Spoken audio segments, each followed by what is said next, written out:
Hari ini Nancy minta saya share tentang bagaimana supaya tidak menyelingkuhi Tuhan. Ya, saya minta slide-nya. Saya menemukan beberapa ayat yang ajaib sebetulnya yang di Alkitab. Sebentar. 1 Petrus 1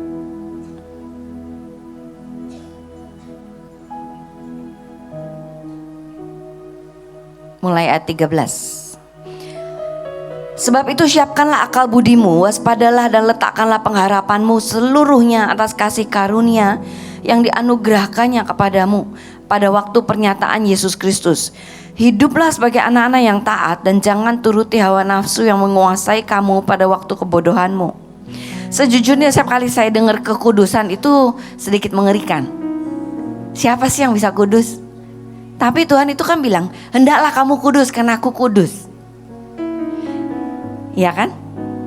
Tapi kalau kita pikir apapun yang Tuhan suruh pasti kita bisa dong ya. Gak mungkin Tuhan suruh sesuatu yang kita gak bisa ya. Jadi waktu saya pelajari ini ternyata ajaib sekali. Lanjut dikatakan, tetapi hendaklah kamu menjadi kudus di dalam seluruh hidupmu, sama seperti Dia yang kudus yang telah memanggil kamu.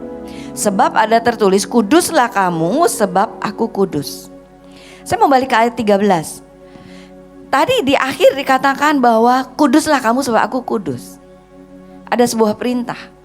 Ya, nah seringkali kita pikir, oh ya kudus itu apa sih? Ya kan, tidak boleh berbuat dosa, gak boleh mengikuti daging, gak boleh berzina dan sebagainya. Cuma saya lihat di ayat 13, di mana mulainya kita hidup kudus. Ternyata di sini dikatakan, sebab itu siapkanlah akal budimu untuk bertindak. Saya gabung beberapa versi ya menjadi satu. Sebab itu siapkanlah akal budimu untuk bertindak. Jadi semua mulai di otak kita. Ya. Juga kalau saya ini masalahnya kan kemarahan. Saat saya mau marah, saya harus kenali diri saya. Ada saatnya waktu itu Tuhan tunjukkan begini. Ada satu film ya, anak-anak kelinci. Kelinci lagi loncat sampai satu titik, dia loncat, dia mempertimbangkan. Ada apa ya di situ ya? Ada apa ya di situ ya? Lalu sampai satu titik dia masih bisa berhenti kan? Tapi dia masih mau tahu, kepo ya, masih mau tahu. Lalu dia melangkah sedikit lanjut.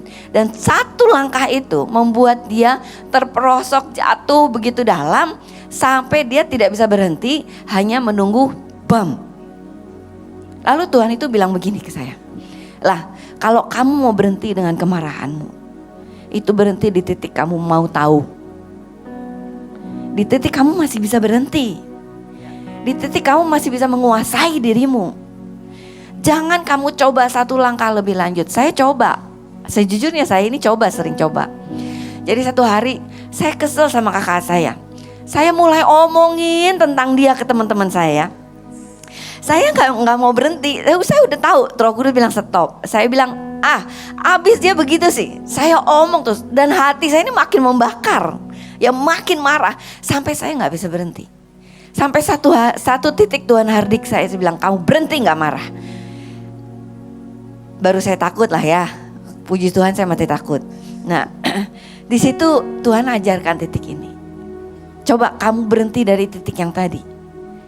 Saat kamu sebetulnya gak terlalu marah, cuma kesel aja.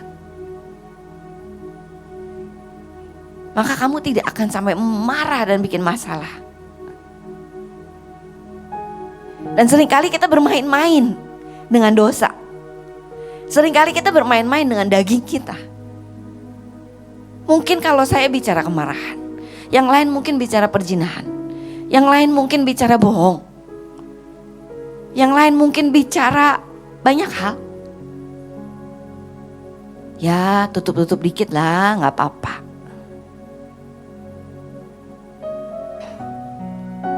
Tapi Tuhan bilang, ternyata ayatnya bilang gini, waspadalah. Versi lain berkata, latihlah penguasaan dirimu. Jadi kalau Tuhan bilang aku kasih buah roh yang namanya penguasaan diri, sebetulnya itu supaya kita gak jatuh dalam dosa. Ya. Dan dikatakan letakkanlah pengharapanmu seluruhnya atas kasih karunia. Satu hari saya ini dengan semua kemarahan saya tidur, saya mimpi. Tuhan bilang gini, Ella, aku muak dengan semua kemarahanmu. Minum tumen, makan tumen, Tuhan bilang gitu. Gak nyambung ya buat saya ya. Cuma hari-hari itu Tuhan itu lagi ngajarin saya satu hal. Ternyata tumen itu dahsyat, saudara ya. Hari itu puji Tuhan lagi ada kue tumen, ingat gak ya? Kita bagi-bagi kue tumen, permen tumen. Jadi setiap kali saya makan, Tuhan lagi ajarin saya satu hal. Ada namanya perjanjian darah. Perjanjian darah itu Tuhan bilang gini, Ibrani bilang bahwa perjanjian itu mengubahkan kita dari dalam. Yang membuat kita melakukan apa yang Bapa mau. Puji Tuhannya hari itu Tuhan lagi bicara ayat itu. Jadi saya bilang Tuhan, setiap kali saya makan tumen, saya bilang Tuhan, aku gak bisa buang kemarahan ini. Aku gak bisa kontrol kemarahan ini. Pak Luki tahu ya, Pak Luki baik kan ya. Tapi saya marah melulu sama Pak Luki ya. Gak salah juga saya marah gitu. Saya yang salah juga saya marah sama dia gitu. Nah kebayang ya errornya kayak apa. Nah tapi Tuhan bilang begini, saya bilang begini, Tuhan, aku ini gak bisa berubah. Dan aku gak mau juga, udah males gitu ya. Tapi Tuhan bilang begini, perjanjianku nak, makan itu. Karena perjanjianku yang ubah kamu. Saya makan, setiap hari saya makan, setiap hari saya makan. Saya itu bisa melihat diri saya ya seperti es, balok es, tahu ya, balok es yang gede. Yang tadinya orang mau nangis di depan saya, mau jatuh di depan saya nggak peduli, salah sendiri, makanya jangan macem-macem gitu ya. Udah keras banget hati nih. Jadi saya ngeliat tuh setiap kali saya makan, itu saya lihat kayak hati saya, hidup saya tuh kayak balok es yang lumer, perlahan demi perlahan. Ya, sampai sekarang saya harus waspada loh dengan kemarahan. Sampai sekarang saya masih harus hardik diri saya kalau mau marah. Tapi ternyata dari ayat ini saya semakin ngerti bahwa gini, di bagian kita, lanjut halaman berikutnya, bagian kita kuasai diri kita. Waspada, jangan bermain dengan dosa. Jangan mikir, wah kayaknya kalau gue coba ini enak gak ya? Kayaknya nih gak layak kalau gue diem-diem aja nih, kudu dihardik nih orang. Itu bermain-main dengan daging. Ayat tadi berkata jangan malas, versi The Message bilang jangan malas, sehingga engkau tergelincir kembali ke dalam alur kejahatan yang lama, yaitu melakukan apa yang Anda ingini. So di satu sisi kita harus kenali diri kita. Kita harus tahu ada alur kejahatan apa yang ada di jiwa kita. Kalau alur kejahatanmu adalah menyembunyikan kesalahan, itu saatnya kita buka kesalahan kita. Kalau alur kejahatanmu adalah kemarahan, itu saatnya kita berhenti dari marah. Kalau alur kejahatanmu adalah perzinahan, waspadalah. Di atas saya ini keluarga yang ajaib, Bapak Ibu ya. Ini sering saya share. Ayah saya punya banyak wanita, pendeta dengan banyak wanita. Kalau konseling, tahu di kamar, dikunci kamarnya dengan sepiring minyak. Kenapa? Karena konselingnya akan pijat ayah saya. Terkunci. Nanti kalau orang mikir macam-macam bilang kotor pikiranmu, makanya pikiran tuh yang kudus gitu. Ya, saya bertumbuh di keluarga seperti itu. Belum dari suami saya, ya. Jadi kami ini kalau dari garis darah punya banyak kecenderungan sebetulnya, ya. Nah, jadi satu hari saya harus pergi ke provinsi dengan para pria yang baik hati dan tampan, takut Tuhan, ya. Saya sangat menikmati dengan mereka. Kenapa? Karena saya jadi princess di antara mereka. Saya mendapat perlakuan yang saya tidak terima dari Pak Luki. Pak Luki menganggap saya perkasa ya. Kalau saya punya banyak barang bawaan, Pak Luki pikir saya cukup kuat untuk bawa semuanya. Jadi dia jalan sendiri, saya jalan dengan semua barang saya. Tapi kalau para pria ini baik hati, penuh perhatian, begitu saya bawa tas sedikit dibawain sama mereka. Princess ya, tempat duduk paling enak, semua paling enak. Jadi saya sedikit gemetar. Ya, cuma saya tahu, walaupun saya tidak ingat ayat ini, tapi itu ada di dalam hidup saya ternyata. Saya bilang sama Bu In, Bu, ini kalau saya pergi, Ibu screening ya, pastikan hati saya tidak menyimpang. Setiap pagi saya telepon suami saya cerita loh sama Pak Luki, Pak, aku nih sangat menikmati loh jalan sama mereka, aku nih sayang loh sama mereka, jadi kamu jagai aku. Setiap pagi saya telepon, minta blessing. Cuma kalau jalan sama mereka setiap pagi saya akan telepon. Kalau enggak saya enggak telepon Pak Luki ya. Nah,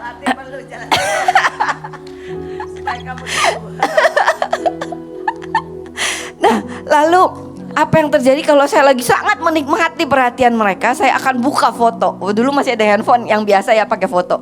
Saya akan buka foto, saya pasang foto Pak Luki dan saya berdua. Saya bilang, Tuhan, saya bersyukur untuk suami yang terbaik yang kau berikan. Ini pasangan hidup yang terbaik yang Tuhan berikan, yang paling pas buat saya. Dan itu yang saya lakukan. Dan saya rangkul istri mereka. Istilah saya gini, waspadalah jangan malas. Itu yang saya lakukan. Saya bikin pagar demi pagar supaya saya gak jatuh. Kenapa? Karena saya tahu garis darah saya berkata, gak apa-apa, sekali-sekali gak apa-apa, sering-sering juga gak apa-apa. Tapi saya punya Tuhan. Dan ternyata memang Tuhan bilang, waspadalah, jangan malas. Jadi saya rangkul istri mereka. Saya berteman dengan istri mereka. Saya kuatin istri mereka kalau lagi berantem sama suaminya. Kalau lagi berantem saya temenin suaminya ke mall. Ngomong, mending lu sama gue daripada lu sama cewek lain. Curhat aja gak apa-apa.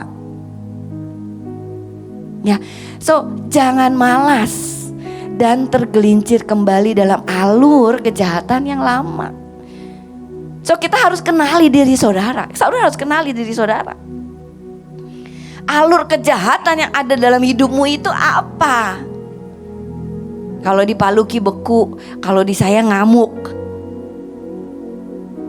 Ya, jadi begitu Pak Luki mulai masuk kebekuan, beliau sudah berurusan. Belum masuk juga udah berurusan.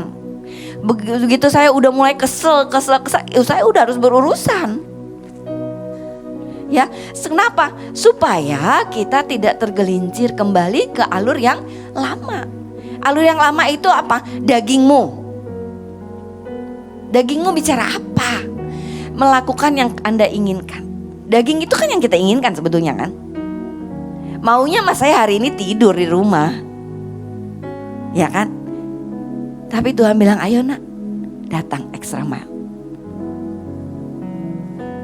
Daging kita ini seringkali membawa kita ke hal yang Tuhan tidak suka. Tapi sekali lagi, ada pengharapan oleh kasih karunia. Ya, bagian Tuhan apa? Biarkan dirimu ditarik ke dalam cara hidup yang dibentuk oleh kehidupan Allah. Ternyata tali ini nih, tali anugerah ya, itu keren banget. Dan sangat alkitabiah ya. Kalau bilang itu gak alkitab itu salah itu. Karena ayat ini bilang gini, biarkan dirimu ditarik dalam cara hidup yang dibentuk oleh kehidupan Allah.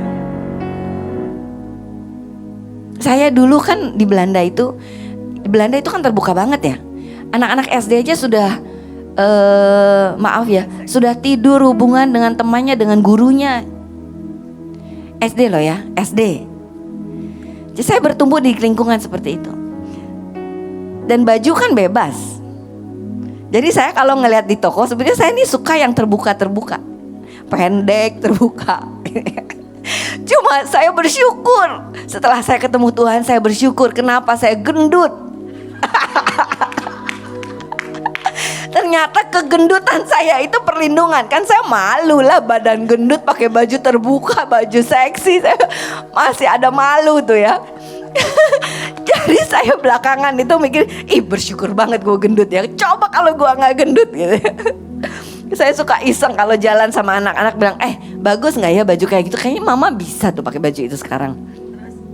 Anak saya langsung nyeret saya, udah mah tutup mata. Gak usah lihat, gak bagus mah, gak bagus. Luar biasa.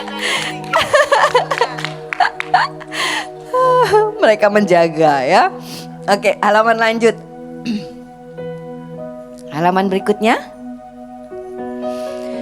Sebab kamu tahu bahwa kamu telah ditebus dari cara hidupmu yang sia-sia, yang kamu warisi dari nenek moyangmu, bukan dengan barang yang fana, bukan pula dengan perak atau emas.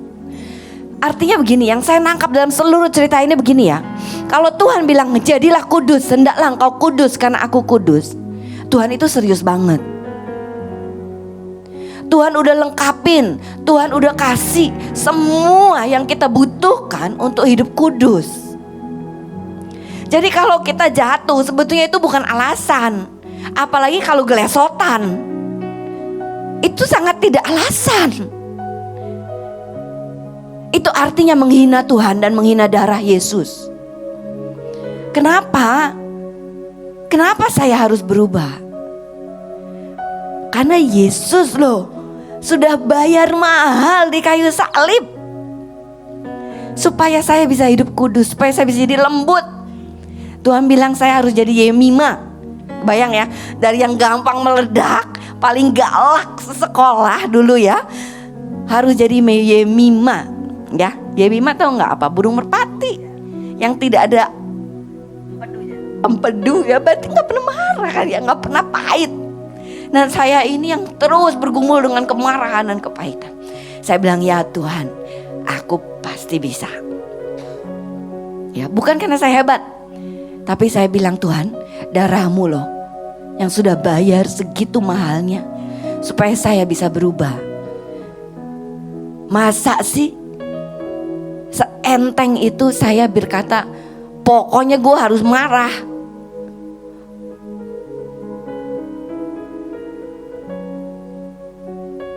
Satu buku saya baca, dibilang begini, Bapa sudah menyerahkan anaknya yang tunggal, yang begitu ya kasih. Hanya untuk apa? Hanya untuk merobek tabir yang untuk orang bisa masuk ke ruang Maha Kudus. Tapi seberapa kita, anak-anak Tuhan ini, menghargai darah itu dan masuk dalam ruang Maha Kudus? Saya bilang, waduh, saya ditemukan berdosa di situ.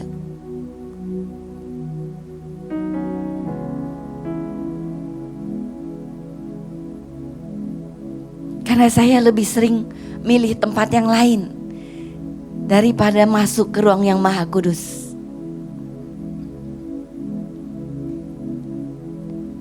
Kayaknya lebih enak di kafe, buka iPad, kerja.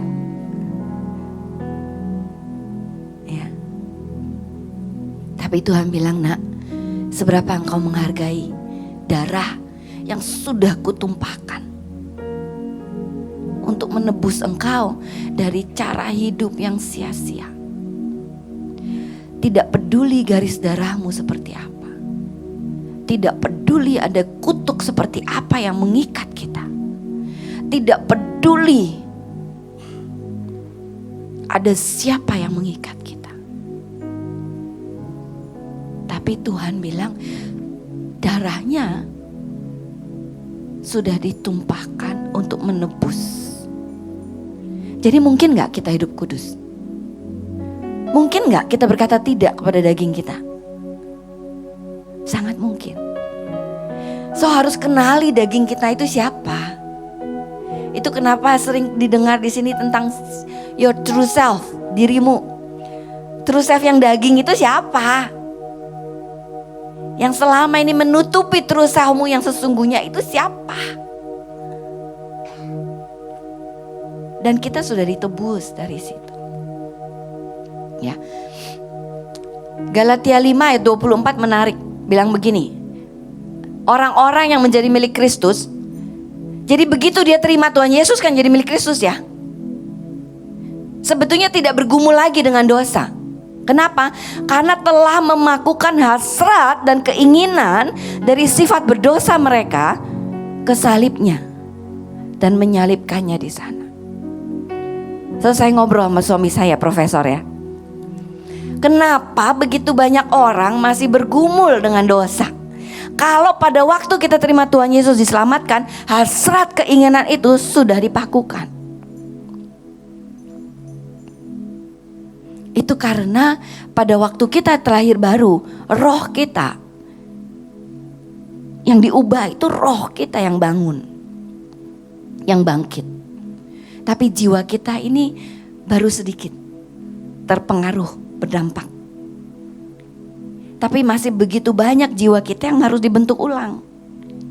Itu sebabnya kita bilang berubahlah,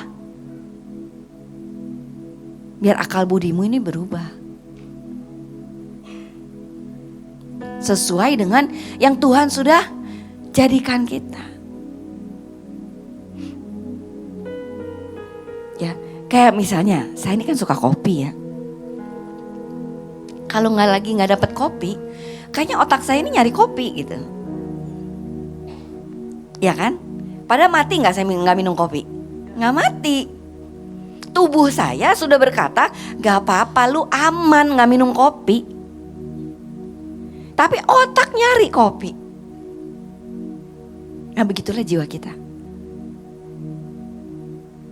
Walaupun kita sudah tidak butuh dosa itu, kita sebenarnya sudah tidak perlu.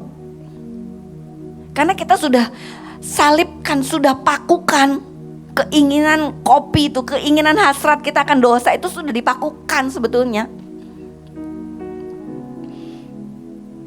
Tapi karena jiwa kita yang belum dirubah ini berkata, gue masih perlu nih. Gue masih perlu nih jajan. Masih perlu nih. Sehingga kita ambil dan kita pakai lagi. Ya. Nah. Oke, Galatia 2 ayat 20 21.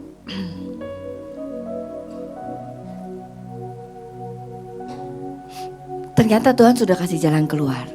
So diri lama saya telah disalibkan bersama Kristus. Bukan lagi saya yang hidup, tapi Kristus dalam diri saya. Jadi kalau saya lagi pengen kopi, saya bilang ini, Tuhan, kayaknya Engkau lebih penting daripada kopi. Dan saya lewati kedai-kedai kopi yang mengundang, ya.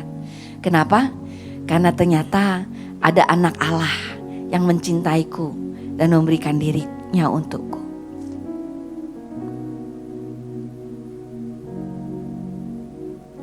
Lanjut.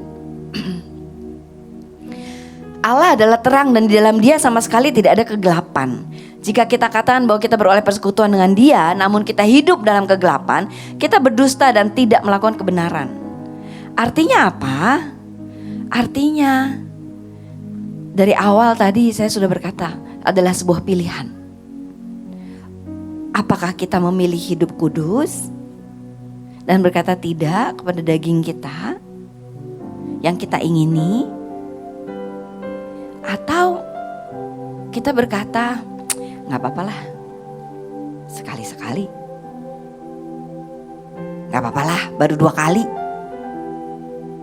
1, 2 nggak ketahuan, 3 kali nggak apa-apa, aman. Saya bertanya sama satu anak, dia bermain dengan pria lain, pria suami orang. Saya bilang, kenapa kamu sebetulnya mulai? Apa kamu ini tertolak? Atau kamu ini haus akan kasih sayang? Dia bilang, iseng bu. Hah? Iseng? Iya, karena katanya gak ketahuan. Hah? Gak ketahuan? Saya bilang, iya coba sekali, gak ketahuan. 2 kali, gak ketahuan. Lanjut aja gak ketahuan ini. Saya bilang, aduh Tuhan Yesus, otaknya kemana saya pikir ya. Tidak ketahuan artinya air curian. Saya belajar ya waktu kami pacaran. Tuhan bilang gini, lah air curian manis rasanya. Jadi semua hubungan saya dengan Pak Luki yang saya sembunyikan dari orang lain, Tuhan bilang itu air curian. Jadi kalau kami ketemuan mulai pegang-pegang, itu air curian. Kalau saya tidak berani mengungkapkan ke orang lain bahwa ada yang pegang-pegang saya, itu air curian. Jadi lebih baik saya kabur. Saya pernah kunci diri saya di WC supaya tidak jadi air curian.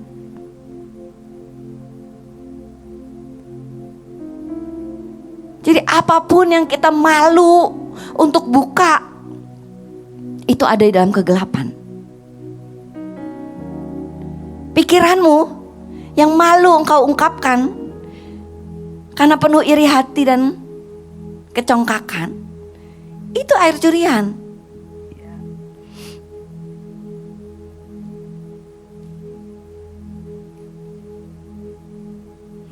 Itu artinya kita memilih kegelapan. Nah, kalau kita memilih kegelapan tapi kita bilang kita hidup dengan Tuhan yang adalah terang, bohong. Artinya cepat-cepat bertobat. Itu sebabnya saya jadi pemimpin ya. Saya sebagai pemimpin yang sangat terbuka menurut saya. Anak-anak buah saya di UBB itu sangat tahu kesalahan saya. Saya kan cerita. Supaya apa? Supaya mereka gak lakukan kesalahan yang sama saya. Dan menebus dosa namanya itu. Ya. Maka itu akan menghasilkan, jika kita hidup dalam terang, maka kita beroleh persekutuan seorang dengan yang lain. Darah Yesus anaknya menyucikan kita. Maka itu yang disebutnya unity sesungguhnya. Ya, saat kita hidup dalam terang, kita gak sembunyikan, kita gak tikam teman kita dari belakang, gak ngomongin teman kita dari belakang, itu juga sembunyian, kegelapan. Nah, ini yang menurut saya warning yang sangat mengerikan sebetulnya ya. 1 Petrus 1 ayat 13. Dan jika kamu menyebutnya Bapa, yaitu Dia yang tanpa memandang muka menghakimi semua orang menurut perbuatannya, maka hendaklah kamu hidup dalam ketakutan selama kamu menumpang di dunia ini. Menurut saya ini yang seringkali kita lupakan. Seringkali kita sudah hidup dengan anugerah, dengan kekayaan, dengan kelimpahan kebaikan Tuhan, kita lupakan ini. Bahwa satu hari kita akan harus mempertanggungjawabkan apapun yang kita lakukan.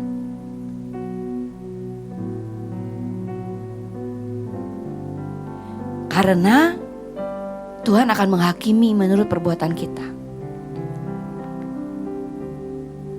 Hiduplah dalam ketakutan loh, dibilangin dalam ketakutan loh hidupnya. Jadi bukan takut akan gelap ya, bukan takut akan kalau jalan sendirian, bukan takut dirampok.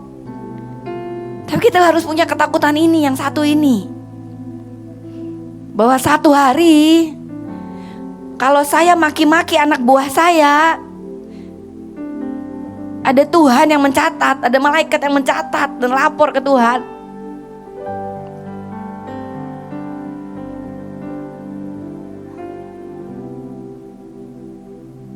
Kalau saya mencurangi orang, ada yang mencatat rupanya. Dan satu hari kita akan bertanggungjawabkan.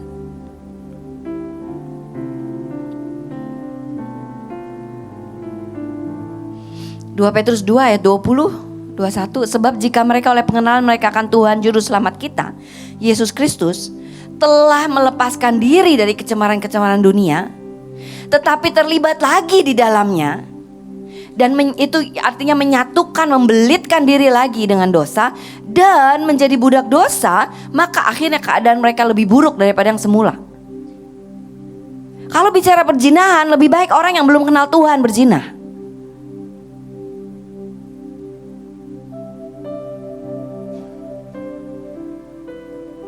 Kalau bicara murka, kemarahan, dendam, benci, pahit, lebih baik orang di luar yang tidak pernah mengenal kebenaran itu. Tapi kalau saya sudah mengenal kebenaran itu dan masih menyimpan, memilih untuk hidup dalam pahit, Alkitab bilang maka keadaan mereka lebih buruk daripada yang semula. Ternyata ayat ini bukan berlaku untuk orang yang menyangkal Tuhan, tapi untuk anak-anak Tuhan yang memilih hidup dalam kegelapan, yang memilih untuk bermain-main dengan dosa, melibatkan, menyatukan dirinya lagi dengan dosa. Karena ayat tadi berkata ya, bahwa sebetulnya Yesus sudah mencurahkan darahnya supaya kita bebas. Tapi dalam kebebasan kita, jangan sampai kita memilih dosa jadi tuan kita.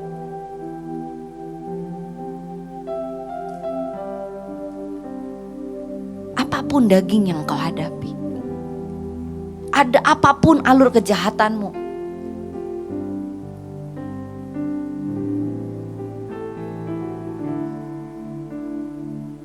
tapi Alkitab bilang jangan sampai kalau engkau sudah mengenal kebenaran, engkau melibatkan, membelitkan, menyatukan dirimu lagi.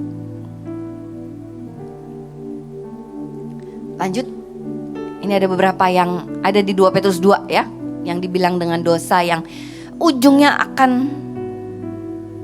Alkitab bilang dihancurkan sebetulnya. Immoral, jago serakah, rakus, nafsu seks yang menyimpang, sombong dan arogan. Bahkan Alkitab bilang orang seperti itu binatang yang tidak berpikir, hanya mengikuti insting, yang palsu dan menyeret orang lain, memecah belah, berkhianat, berjinah, memikat, menipu, menyimpang untuk uang, menjadi sumber air yang kering, memilih sumber air yang kering, jadi budak dosa dan korupsi. Seperti anjing kembali kepada muntah, babi kembali kepada lumpur. Bukan masalah, Alkitab itu bicara ayat ini konteksnya begini. Orang yang sudah mendengar kebenaran, hidup dalam kebenaran, memilih menyatukan lagi dengan dosa, Alkitab bicara ini. Alkitab bicara mereka adalah makhluk yang hidup karena insting. Mereka adalah binatang yang tidak berpikir. Karena apa? Karena mereka adalah budak dosa. So, berapa serius kita harus mempertahankan diri kita, berapa serius kita harus mewaspadai diri kita untuk hidup dalam kekudusan, sangat serius. Ya. 2 Petrus 2 ayat 13, kehancuran mereka adalah balasan atas kejahatan yang telah mereka lakukan. Mereka suka memanjakan diri dengan kesenangan yang jahat, evil desire, di siang bolong, Alkitab berkata. Saya gak bicara dosa lain deh, saya bicara dosa kemarahan. Seringkali saya entertain kok kemarahan saya. Saat orang lain berlaku sesuatu yang saya tidak suka, yang tidak pas dengan hati saya entertain kok, saya apa ya, nikmati kok kemarahan itu. Bahkan saya renungkan, saya cariin jalan supaya kemarahan ini bisa pecah dengan baik. Ada alasan. Iya kan? Tapi ternyata Tuhan bilang ini jahat loh. Memanjakan diri dengan kesenangan yang jahat.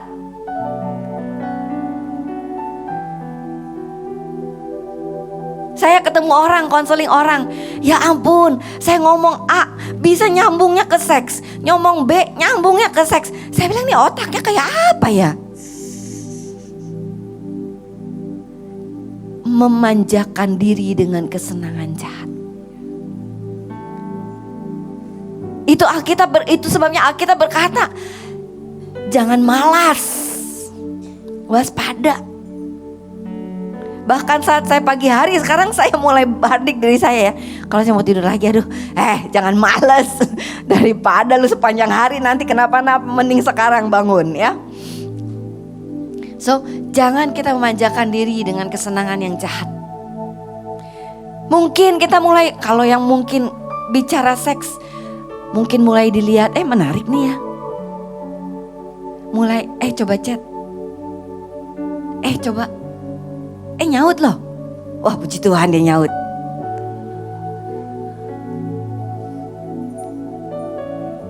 Jangan memanjakan diri, oke? Dengan apapun alur kejahatan kita.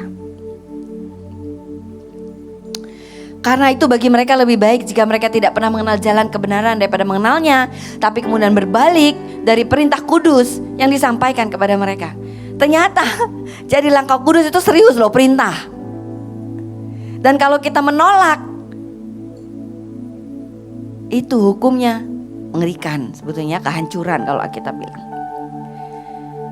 Saya mau loncat sampai halaman terakhir. Ini 1 Yohanes 2 ayat 15. Janganlah kamu mengasihi dunia dan apa yang ada di dalamnya. Jikalau orang mengasihi dunia, maka kasih akan Bapa tidak akan ada di dalam orang itu. Tidak ada di dalam orang itu. Dan dunia ini sedang lenyap dengan keinginannya, tapi orang melakukan kehendak Allah tetap hidup selama-lamanya. Sebetulnya mengerikan ya. Kalau kita mengiyakan daging nih, iseng doang loh. Ternyata itu pun mengurangi cinta kita akan Tuhan. Kenapa? Karena daging itu ya, nafsu itu ada sesuatu yang dunia tawarkan. Jadi begitu kita iyakan daging kita sedang iyakan dunia. Dan takerannya adalah kalau cinta akan Tuhan penuh di hatimu, begitu kamu mengiyakan satu aja karena iseng, cinta akan Tuhannya nurun loh. Yang terisi apa? Yang terisi adalah cinta akan dunia. Mungkin hari itu kita bisa milih ya, mau nonton streaming aja atau datang. Begitu kita milih streaming aja, padahal kamu bisa datang. Ya, itu sudah mengurangi tuh yang namanya cinta akan Tuhan. Kenapa? Karena kita sedang mendengarkan daging kita. Ternyata kalau kita mendengarkan daging kita, itu mengurangi cinta kita akan Tuhan. Oke. Ibrani 13 ayat 21 yang tadi saya bilang. Ya, bahwa perjanjiannya itu mengubahkan kita dari dalam, mengerjakan di dalam kita apa yang berkenan kepadanya. Jadi itu pentingnya kita berdiri atas perjanjian, mengenal perjanjian itu. Oke, lanjut terakhir. Dan pengantinnya telah menyiapkan dirinya dan kepadanya dikaruniakan supaya memakai kain lenan halus yang berkilau-kilauan yang putih bersih. Kenapa Tuhan begitu serius dengan berkata hendaklah engkau kudus? Hendaklah engkau kudus, hendaklah engkau kudus. Dan bukan cuma Tuhan suruh loh, Tuhan kasih perlengkapan semuanya. Satu hari saya mulai tertarik dengan satu pria karena nyautin saya terus. Ya, saya ngomong pemetaan dia suka, saya ngomong peperangan dia suka, jadi saya juga suka. Lama-lama saya bilang nih kenapa gue kalau terima WhatsApp-nya Pak Luki lebih males baca ya daripada WhatsApp-nya dia. Saya bilang wah nggak beres ini ya. Jadi saya bawa ke Tuhan, lihat nih hati saya mulai menyimpang nih, ya kan? Dan saya bersyukur hari itu tiba-tiba dia ngamuk, nggak tahu kenapa, dan putuslah hubungan. Dan saya bilang, wow, itu cinta Tuhan dalam hidup saya. Itu pagar Tuhan dalam hidup saya. Itulah kenapa kita harus jujur sama Tuhan. Kenali alurmu, kenali Tuhanmu. Dan Tuhan sangat serius, Tuhan sangat serius. Ya. Kenapa? Karena dia sedang mempersiapkan mempelai-mempelainya. Dia mempersiapkan tuh gak cuma lipat tangan. Gue mau lihat nih mempelai gue sanggup nggak nyampe ke gue. Enggak. Tapi dia mulai pilih mempelainya. Dia mulai atur jalan. Bahkan dikatakan gini ya, pengantinnya menyiapkan dirinya. Sebetulnya pengantinnya itu sedang mempersiapkan karpet merah buat raja. Kenapa Tuhan sedang bangkitkan para mempelainya? Kenapa Tuhan sedang bangkitkan Mahanaim, Bahtera untuk mempersiapkan jalan?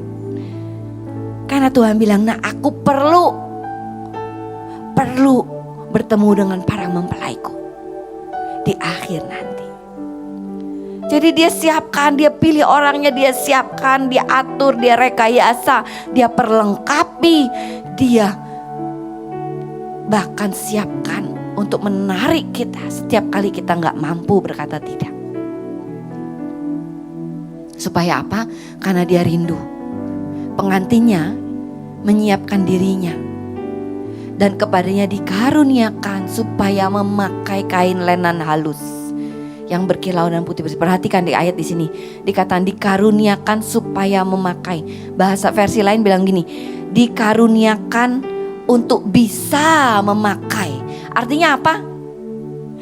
Dilengkapi, dikaruniakan, dipenuhi, dilimpahi supaya dia sendiri bisa memakai, bukan dipakaikan oleh orang lain. Kalau Imam Besar Yosua waktu itu dilucuti deh semua kekotorannya, dan ada orang-orang lain di sidang itu yang mengenakan pakaian kudus. Kalau di akhir nanti Tuhan bilang, aku perlu mempelaiku bisa memakai itu sendiri.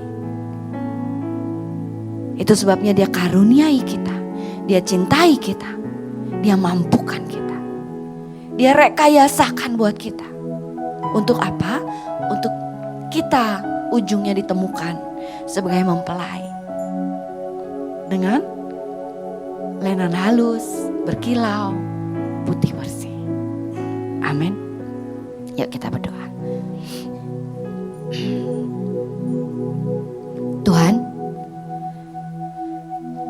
Tuhan, ini kami. Engkau tahu Tuhan kekotoran kami. Engkau tahu kebodohan kami. Engkau tahu kejahatan kami. Kami bersyukur Tuhan, Engkau yang memilih kami. Engkau sangat serius dengan pilihan kami. Terima kasih Tuhan. Mari saudara ambil 1-2 menit waktu. Minta Tuhan tarik diriku masuk dalam cara hidupmu. Cara hidup yang bergelora karena cintamu. Cara hidup yang berkelimpahan karena cintamu Tuhan. Tarik aku, tarik kami, mampukan kami.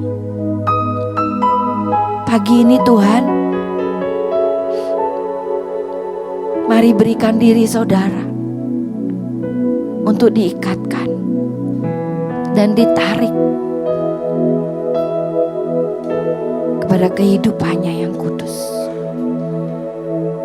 Mampukan kami Tuhan.